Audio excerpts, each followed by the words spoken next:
There's something in all of us, some innate need to know who we are and why we are who we are.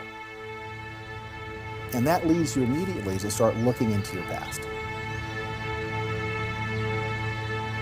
It's about selling relationships, and it's about making money out of the ways in which people are related to one another.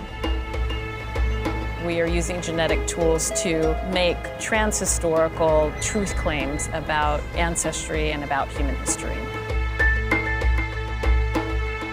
My journey into family history began in the mid-1990s, when I was driven to discover the details of a family's secret.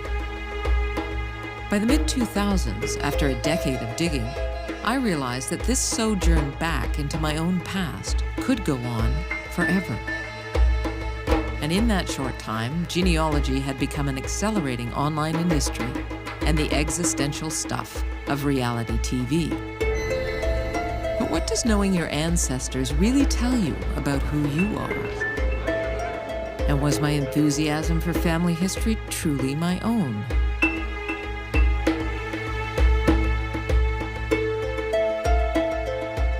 Is the business of family history really about family?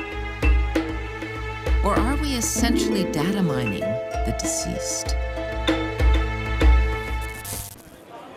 I've come to Reykjavik to speak with the creator of Íslendingabók, the Iceland database.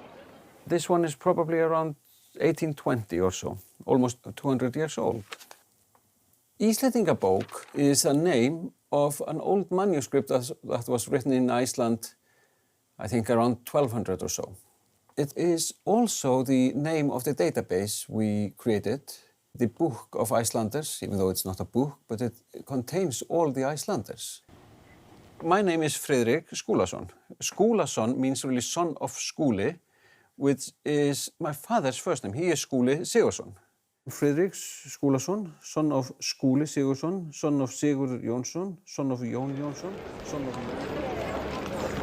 Basically, what we have is a country-wide database of almost all available genealogy information on all Icelanders from the settlement in the 9th century until the present.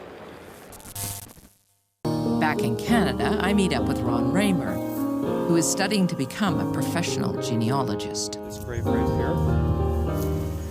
Levi was my 6th great-grandfather's brother. This is this photograph, that's my grandmother. He's been researching his family history for over 40 years. Ron has almost reached his goal of 50,000 verified family members in his family tree. Like most online users, he uploads and links these personal records to various genealogical sites. There's genealogy.com.ca. Family Search is the largest ancestral organization, and it's owned and operated by the Church of Jesus Christ of the Latter-day Saints, also known as the LDS, or the Mormons.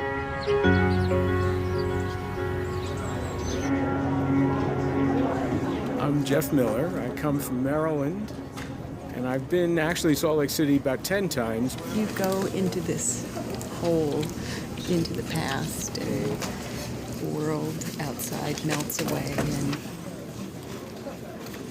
I was afraid of this when you asked me to interview.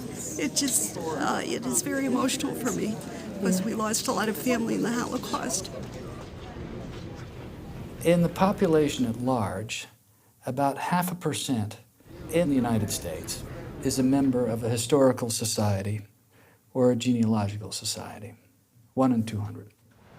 When we take a look at members of the general public who've registered for Family Search in the United States, that number goes to 25%, or 1 in 4. And that's who we see every day. We have 3,000 volunteers in Utah, and we have another 4,500 family history centers around the world, each of which is...